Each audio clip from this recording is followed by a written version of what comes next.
Publish Live. This is a production of the Substack MFA Lore, and I'm your host, Amy Liu. I am thrilled to be talking today about best-selling historical fiction with the absolute queen of historical bestsellers, Christina Baker Kline.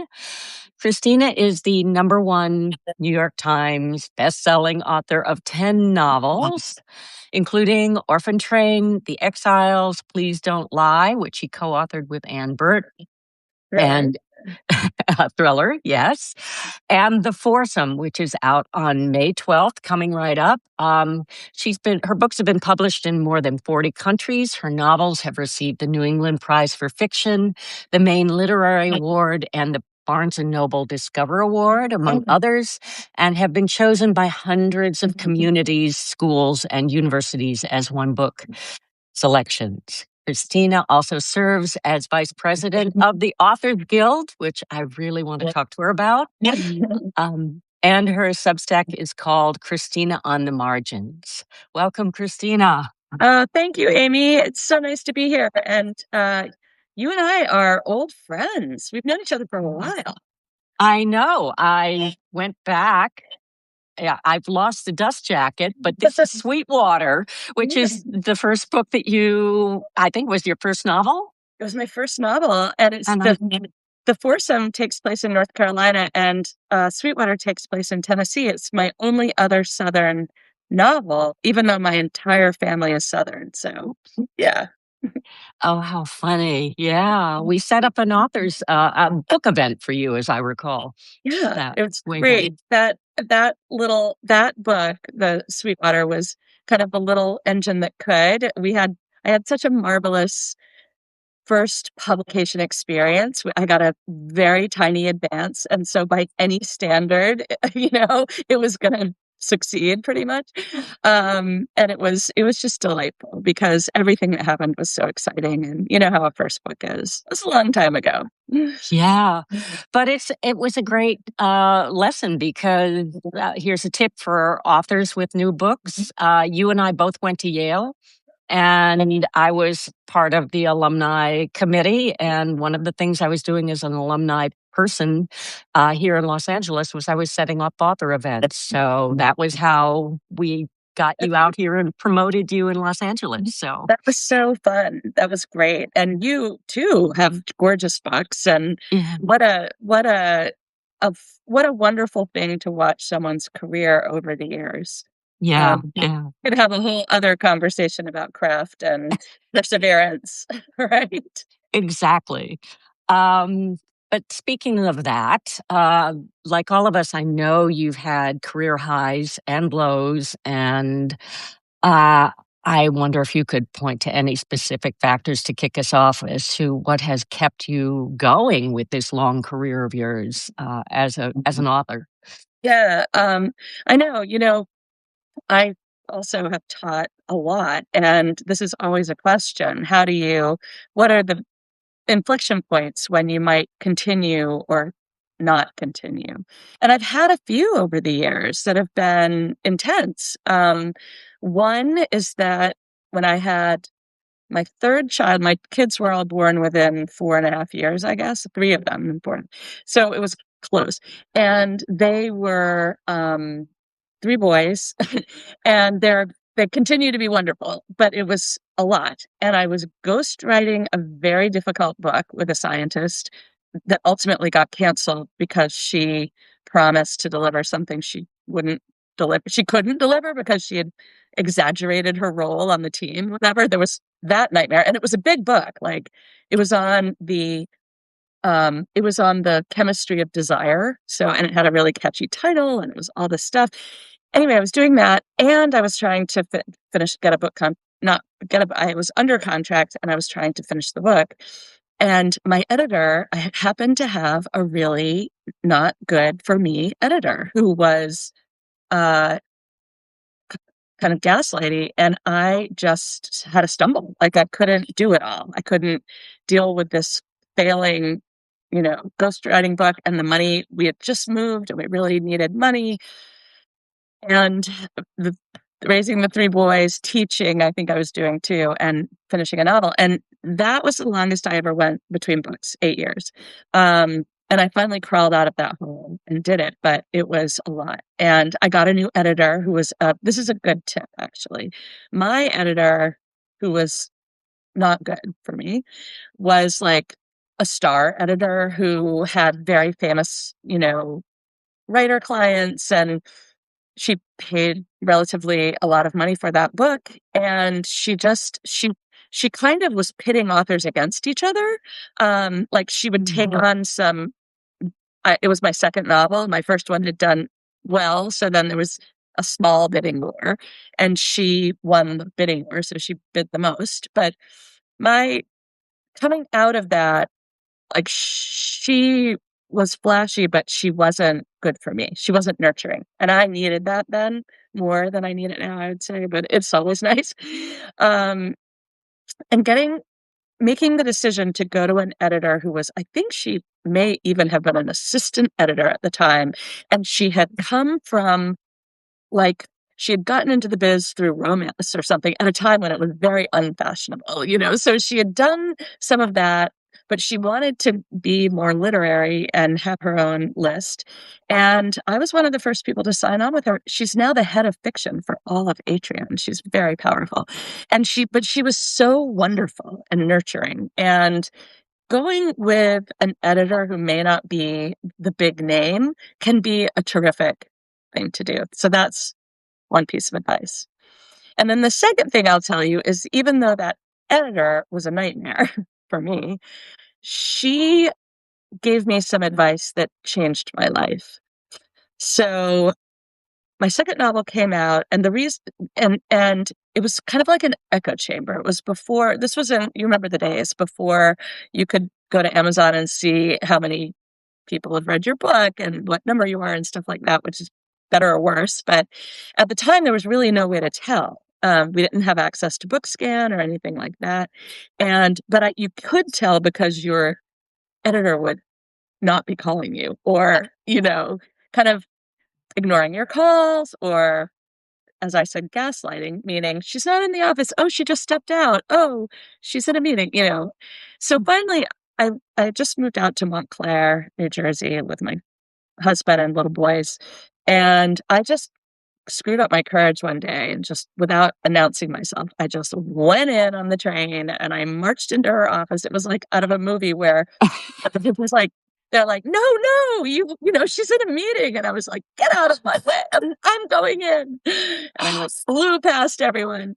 And I ended up in front of her desk. And I just said, so you're not radio silence. So just tell me the truth.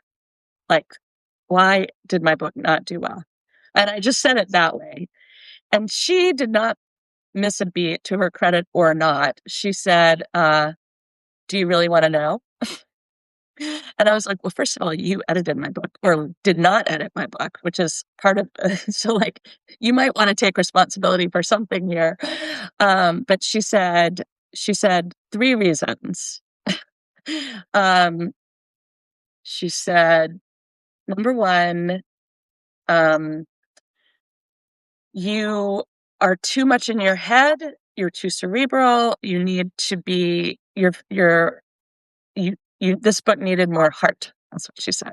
The reader wants to really feel what the central character is feeling. It needs to be more visceral, more, less kind of a step removed or ironic or whatever. Not true advice for everyone, but I did sort of absorb that. And then she said, number two, you tend to write within a sphere of a story and don't look at the world. You need to write have a bigger canvas. You need to talk about what's going on in the world at the time of your story. You need to have more distance in that way, so that there's more of an epic scope. And number three, you need to write more like a man. And I said, what do you mean by that? And she said, you need to be really bold. You need to take on big stories. You need to be willing to to not wrap things up neatly. She was, it was all this advice. And I actually did percolate with it for a long time. And it eventually led me to Orphan Train because it was a really big story. It's about a young girl who's an orphan, but I, you know, I would have been, for many reasons, not interested in doing it. I think if I didn't have those words in my head that were about scope, about history, about kind of breadth, about heart, all of that. And so I would say it served me well, even though she did not really serve me well. So was Orphan Train the next book that you worked on after that conversation?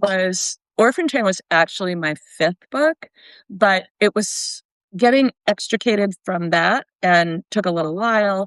And I wrote a romantic. I've always sort of pivoted and done a lot of things. I did a number of nonfiction books at the same time.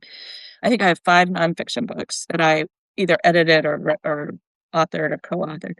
But anyway, after my second novel, I knew I needed to zhuzh things up, and I wrote The Way Life Should Be, which is sort of a romantic comedy, and where a woman ends up disastrously losing her job and ends up on the coast of Maine and starts a cooking class. And it brought together all these things I love about the world, cooking and Maine and food.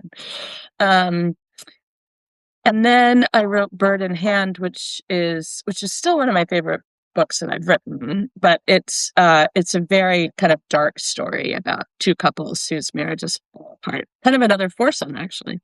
And then I wrote Orphan Train, but it was definitely part of a growth process for me, I would say, over those years. So anyway. Wow. I met you, or I re-met you after many years, I think, at AWP in Seattle. It must have been 2014 because it was in the middle of the crest that you were enjoying.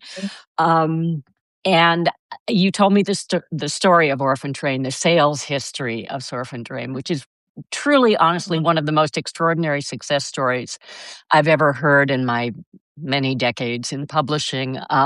It was released in 2013 as a paperback original, which is not usually a sign of great expectations for a book. And that was because my book Bird in Hand hadn't done well, and they thought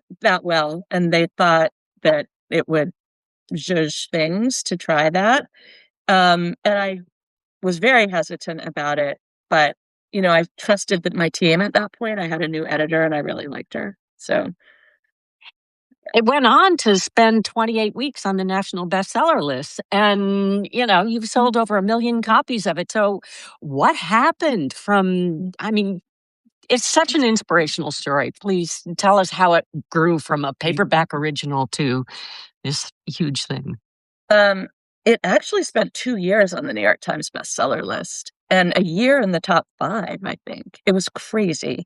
And it sold many millions of copies. It was, I'll never have another book like that, partly because I don't aspire to write a big best. That wasn't what I never set out to do it. And I don't want to repeat that story. If you read my fiction, you know that my novels are all very different from each other. So, but it was a phenomenon. And I think it was because it was a hidden piece of American history that people actually cared about. That story of immigration and what happens to immigrant children. At any given time, at the period of my novel, there were 30,000 children living on the streets of New York.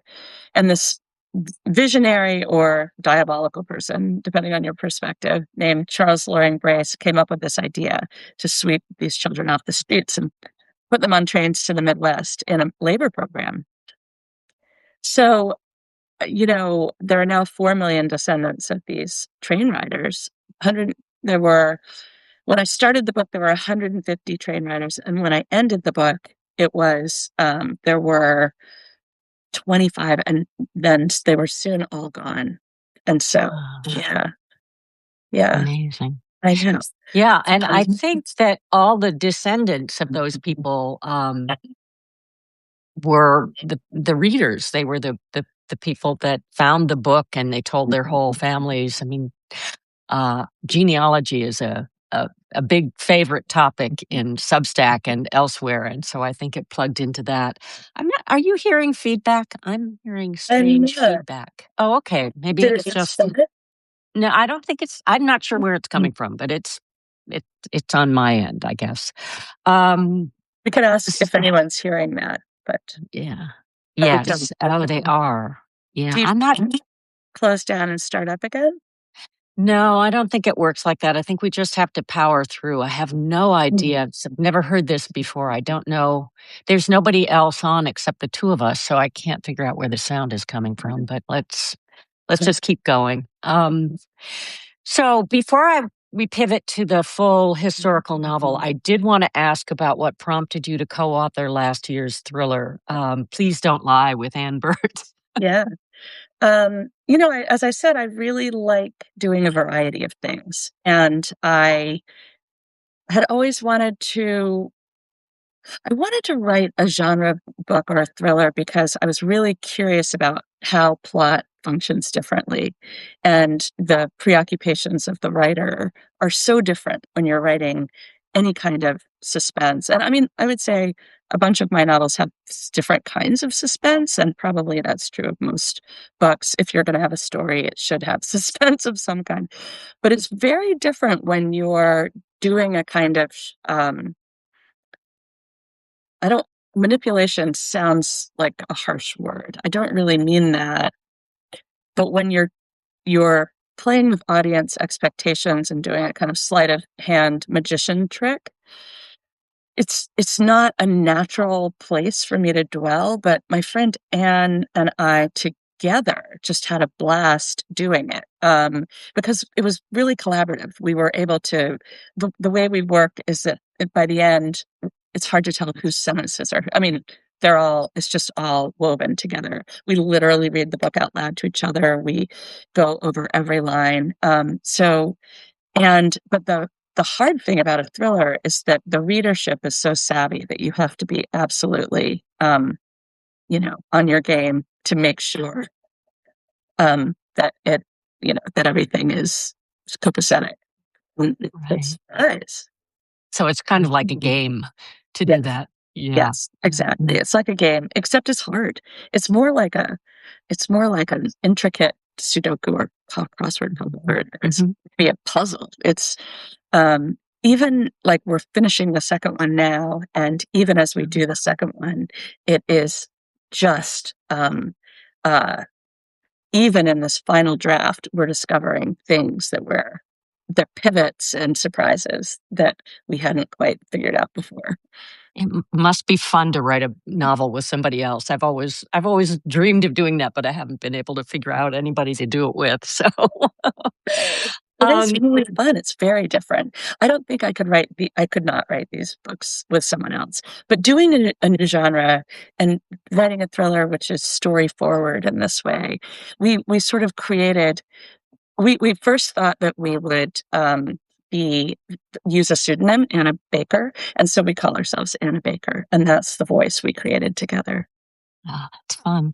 There's a question, just a quick question about, are you working with the same agent across your range of genres and through time? Have you changed agents along the way?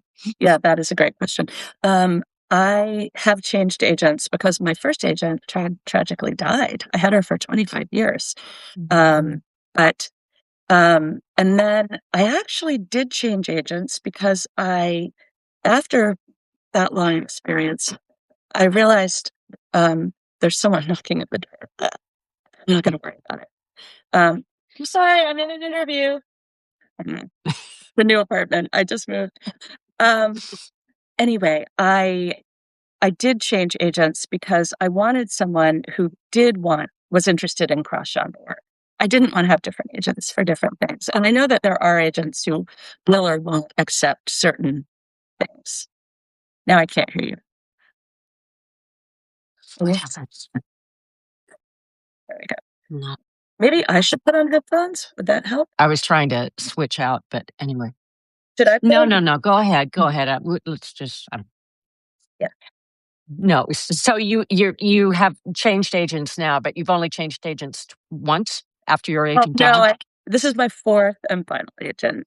I Ooh. just the other Oh, after I had to get one very quickly and it just wasn't a good fit for me. And then I got someone amazing, but she just wasn't interested in my trying other things. She wanted me to stick with one wheelhouse in one area. And I'm at WME now, and they love cross-pollination and doing all kinds of things. I mean, I've done many things. I've worked on a television show. I was working with a showrunner and an executive producer. I've done um, for a year. I was asked to do an imprint for a publishing house, and I worked on it for a year, but ultimately decided I just wouldn't have time to write, and that was my priority. So I've had a lot of kind of bits and pieces, other kinds of stuff, podcast stuff too, and I wanted an agent who was happy for me to do all kinds of stuff. wow. Great. Okay. So on to the historical novel piece of things. Since Orphan Train, you seem to have been pretty committed in that line. And I just wonder, is it because of that big picture thing that the editors said to you? Or what is it about historical novel that's pulling you in that direction? I mean, I don't actually like the term historical novel because I think it's a female ghetto, but um a lot of like women's fiction is historical novel. Like Colson Whitehead doesn't get called a historical novelist, and his stuff is I all think of it that way. I mean, I don't use it no, I don't, pejoratively, but yeah. it's nothing about you. It's just something I've thought about and written about, actually. Um, I wrote a piece for Poets and Writers about it. Just I was just struck by like the term, like Orphan Train, as I said, only 100 pages is in the past, and 2/3 was contemporary. So, but because the past, we had a different title, and then at the last minute it was changed to Orphan Train, which I always wanted, but they weren't sure about. Um, and so, but then when the book came out, I was kind of surprised that it was called historical just because it was mostly contemporary. Then my next novel was set in like the 20s to the 40s of the 20th century, and I didn't realize that was historical, but it is. And then Exiles was firmly in the past in the 1840s, and so is this novel. You know what? I just realized that I think I love the research. My dad was a historian, and I kind of work the way he did. I write longhand. I like delving into a story that people don't really know, or some angle of a story that has been hidden or unexplored.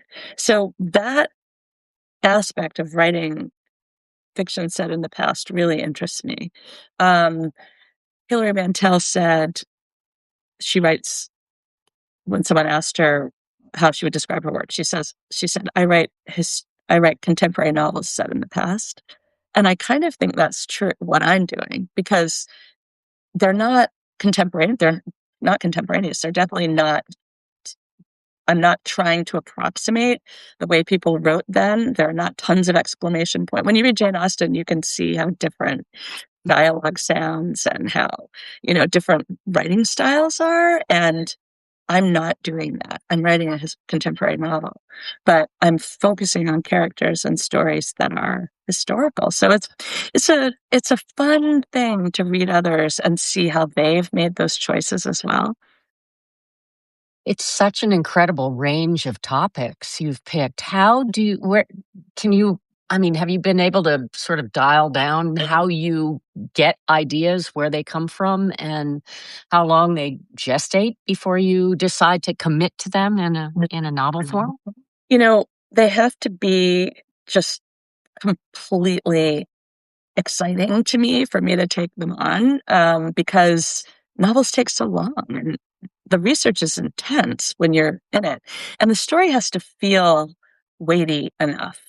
I need to know for myself what it is that I'm doing that's surprising or interesting or different, how it challenges me differently.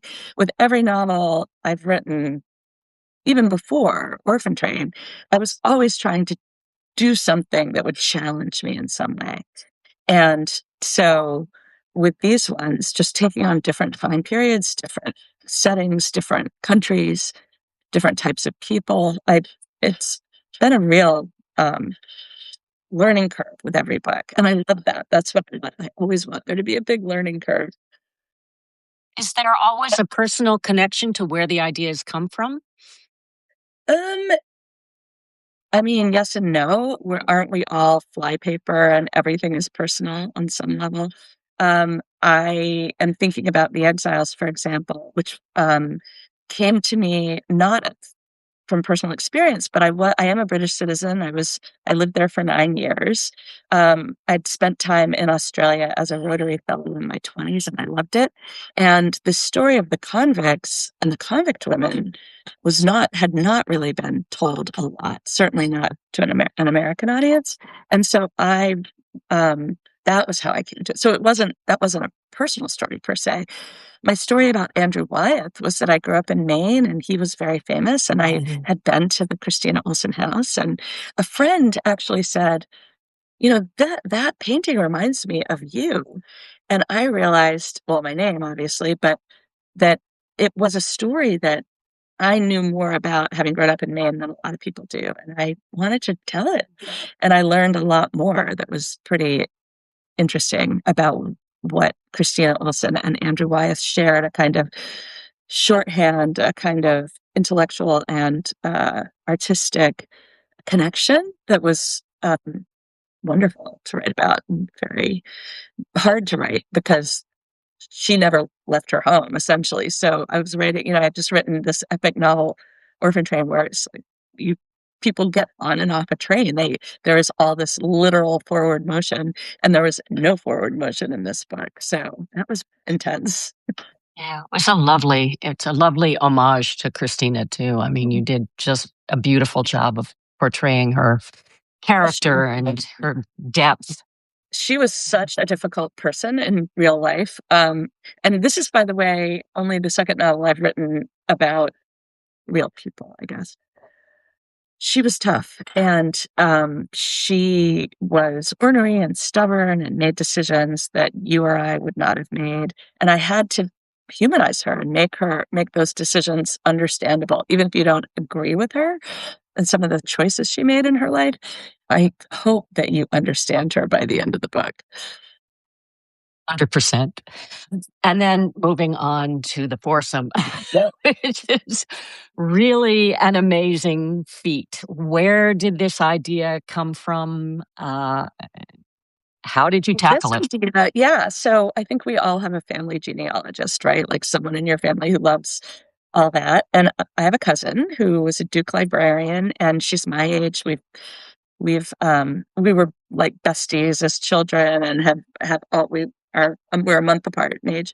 And a long time ago, in the early 90s, she stumbled on our family connection to this story.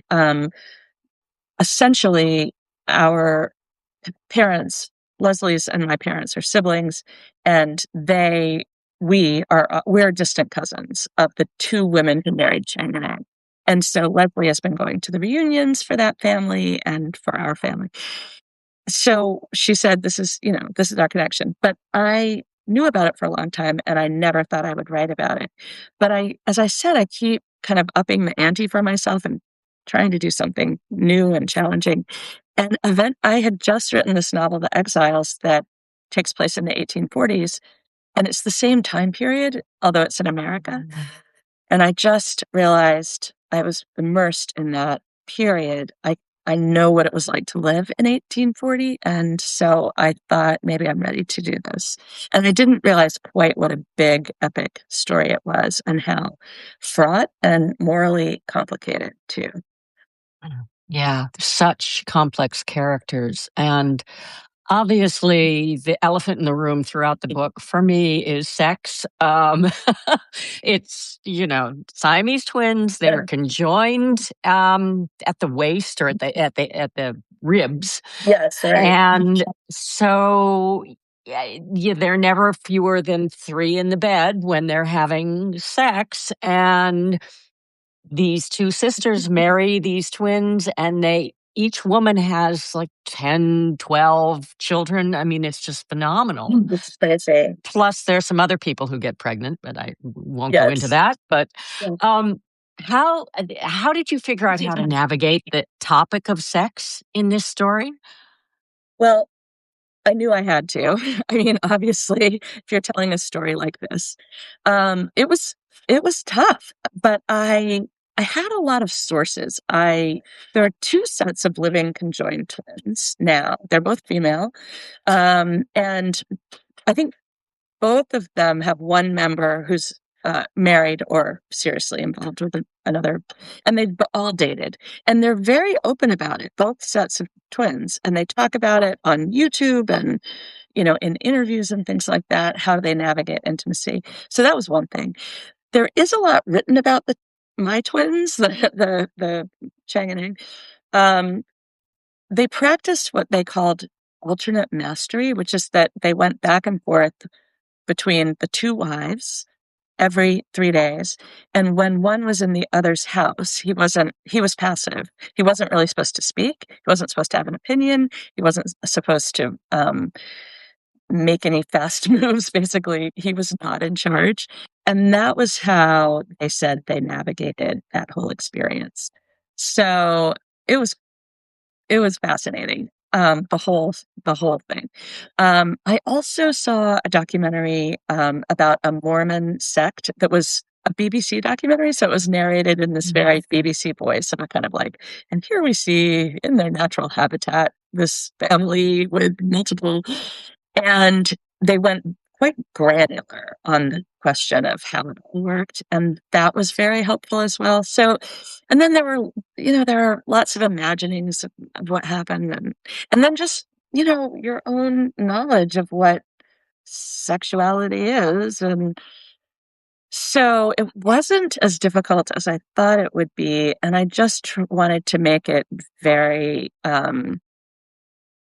very believable that it could happen. I mean, the whole story, my goal for the entire book is that you would see them not as this other, but instead really imagine what it was like to be part of an arrangement like that, and that it's not strange. I mean, there's a line in my novel, "Even the most extraordinary life seems ordinary when you're living it," and it really was that way for these girls, and I say girls because they were 19 and 20.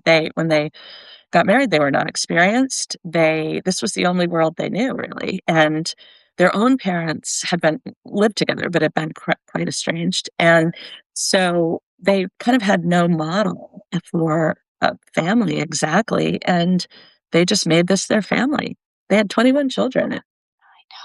I know, incredible. And the households moving together and apart was also another part of it. But a big theme that runs through the book, and you just said the master slave kind of concept, both sexually and also in their history, because they had basically been, as children, Chang and Eng were sold uh, into kind of slavery themselves, and then they made a lot of money as freaks, basically, and then decided to make themselves masters.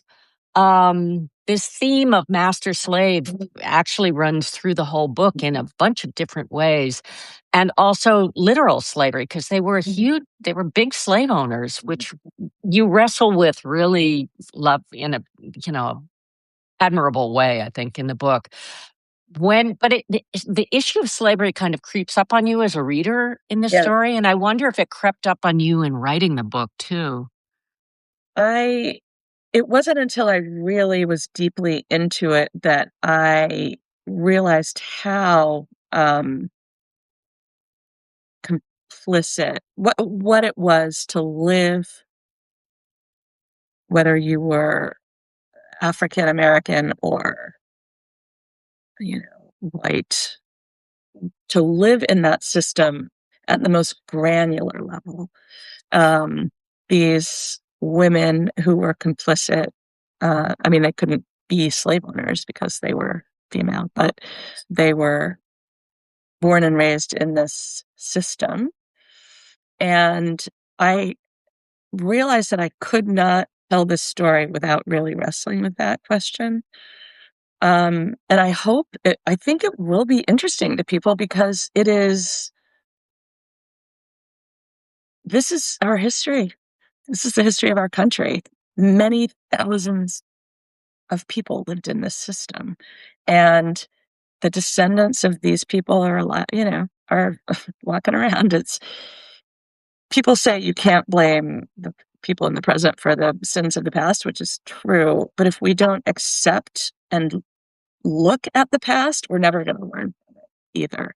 And in some ways, as the country's been going through all kinds of divisions, and, I went to grad school in Charlottesville, Virginia, and what happened in Charlottesville is one really interesting outgrowth of this alt-right groundswell that has not really abated, um, is that people don't change, laws change.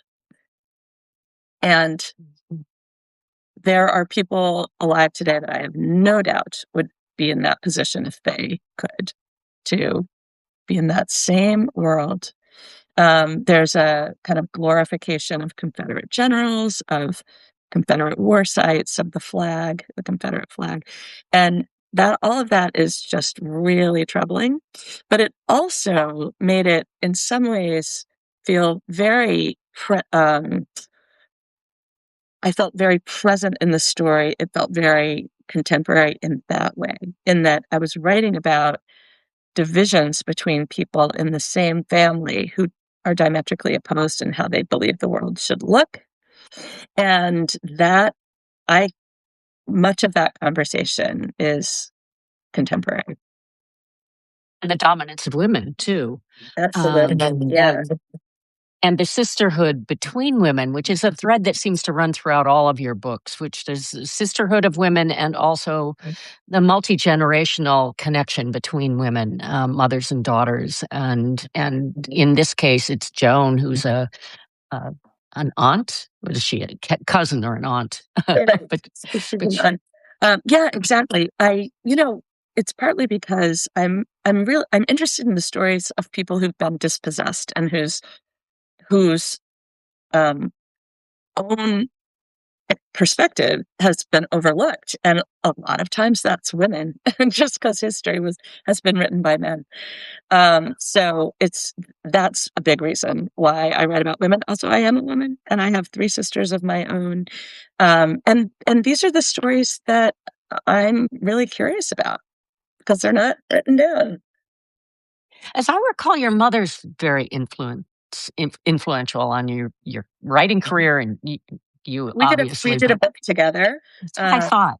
on the women's movement. She was an English professor and a women's studies professor, and she sadly died right after Orphan Train came out. She died, but she was just a very special, yes, person. And my father, too, as I said, was a historian, and I think he influenced me as well. So but no one in my family writes novels, so it's kind of a funny thing. I do that. Lucky family. Yeah. So back to the Authors Guild. So that was initially the reason I wanted to talk to you, was that I received my ballot for the Authors Guild board and I saw your name there and I thought, oh my God, how cool that Christina is running for vice president. And of course you won. And I've been a member of the Authors Guild forever, and I think it's absolutely imperative that every author on the planet belong to the Guild, because it is the one force that's really working for our rights and defending us on so many levels. I would really like to dig into that a little bit. And so tell us how you got involved, what prompted you to run for office. They asked me to run because I have been running the gala for the last few years. And the gala, you should come. I hope you'll come one year. But it is such an important annual thing for the Authors Guild because it's a place where we can honor incredible authors. This year, we just had it last week, and Percival Everett and Amy Tan, Dr. Carla Hayden, who's Librarian of Congress, and then the people who introduced them are incredible too. The speeches were beautiful, but it's sort of a moment to bring people together and talk about what the Authors Guild does, which is to provide all kinds of legal support for writers, to champion writers in cases, national cases of all kinds, from AI to book banning to free speech. You know, now more than ever, the Authors Guild is actually at the forefront of all kinds of major issues in the press right now. So it's exciting to see how much support there is out for it, but also how many programs they're working on to help people, disenfranchise people all over the place. If anyone has a legal question of any kind, you can get free legal help, including like written help, help with contracts. Say you have a small publisher and you don't have a lawyer and you can't afford a lawyer. The Authors Guild will vet your contract for you and go over it with you very carefully and spend real time on it as long as you're a member. So it's just a great organization. My youngest son is in law school at the moment. He's at Fordham Law. He loves it. He's a first year. And he just got an internship working with the legal team at the Authors Guild, doing contracts and working on cases with people. So he's super excited about it. Intellectual property law and, constitutional law. Like there are so many different aspects of the legal world that are under the auspices of the Authors Guild. And what are your responsibilities as vice president? I guess kind of to talk about the Authors Guild, to be a good literary citizen, to obviously go to their events and have an opinion, which is easy for me to do. And to go to meetings and talk about the direction of the guild. Um, I I just fully believe in what they do, so it's not a hardship to do that. And I live in New York City, so it just feels like here I am. I can make this a priority, and I really want to spread the word about what the Authors Guild does. And if you're a member, there are all kinds of perks in many different ways. So I'd encourage anyone to go to the website and just look at it and see how you might be able to get something out of actually something practical out of being a member of the Guild. Yeah, the author websites that you can get through the Guild are Nice. amazing Yeah. and really inexpensive and easy to navigate. I had one for a long time. I shifted when my last book came out to something else, and I'm not really sure that it was worth it. I was really happy with the and also the Authors Guild changed. They're constantly reinventing and changing the author website opportunities, options there. So I really, it's a deal. And it is honestly, you can get in touch with the Authors Guild and like it's not like a big corporation. Will get back to you right away. It's kind of amazing. They're incredibly responsive. So as a writer, I didn't even know about it when I could have used it most at the beginning, when I was really like would have loved to have help with contracts and would have loved to have advice and to have someone help with a website instead of paying a lot of what seemed like a lot of money at the time. And but I'm so glad to be able to spread the word about it now. Also, they used to have to be a published author in order to join, and now they have tiers where you can join as an aspiring author or as a self-published author, or, Yeah, different. all of that has changed. I mean, the whole distinction between self-published and published by the Big Five or published by another um, press, all of that has been a huge conversation at the Authors Guild. And I think ultimately they want to be inclusive and to be available as a resource to anyone who's trying to live a creative life as a writer. And so they've broken down some of those barriers, which I'm glad about. I have to ask you, Christina, how you do it all. I mean, you've got all these kids, you're writing not only so many books, but all these different kinds of books, and also doing the Authors Guild and giving back. And It's what does nice. your day look like? How do you navigate? I think that my philosophy, you know what? I'm good at compartmentalizing. So when I turn to something, I can turn off the other thing pretty well. I mean, when you're writing a novel, it's always percolating, but I'm I'm not always writing every day. And in fact, now that the Foursome is coming out and I'm having to do lots of stuff, I am not working on my new book yet, although I am finishing the thriller with Anne, I should say. So I am doing that.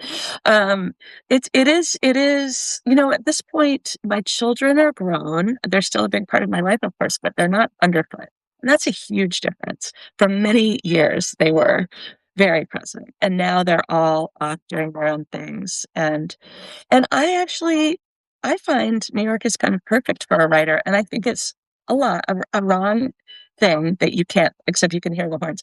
But I think it's wrong that you can't live here if you don't have a ton of money. All of my children have lived here without much money in apartments all over the place, from Brooklyn, Lower East Side, And I just think actually it's a great place for a writer to live. There are lots of waitering jobs, there are lots of other opportunities, teaching, all that.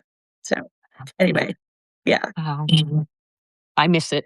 I used to live there way, way back, but Yeah, it's yeah. been in LA is Los pretty great. Angeles for too long. You got used to space for sure. So you do have another book in the works already? I'm under contract for another book. Yes, and I can't talk about it yet, really, but I'm gonna have lunch with my editor next week and find out if I should still keep it under wraps or start to talk about it. But it's actually a very exciting story and another pivot, which is going to be very fun. Oh, it's historical or not historical? It is. It's even more so. It's even set Wow. further back. Okay. Yeah. All right. I'm amazed by you. It's actually really fun. And I've now got a shelf of books for this new book that I'm starting to work my way through.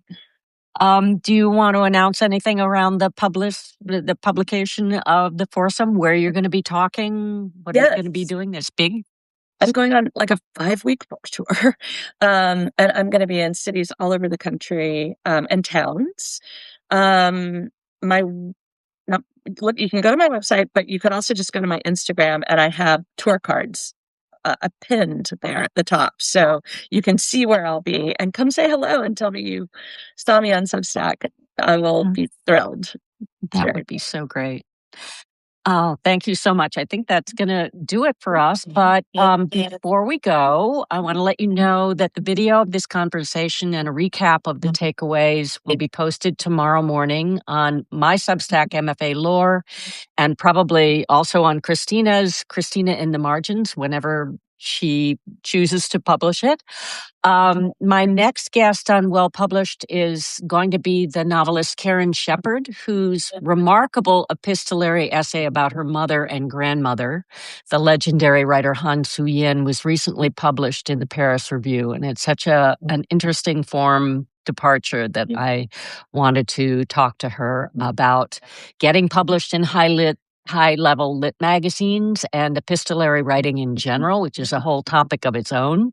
So that'll be on Tuesday, May 12th. Watch this space. Until then, you can find all well-published videos archived at MFA Lore and MFA Lore YouTube channel. Mm-hmm. Christina, I want to thank you so much. And to all of you who've tuned in, thank you, thank you, thank you. You, Amy. Thank you so much. All right. Take care, everybody. Right on. Bye-bye. Bye-bye.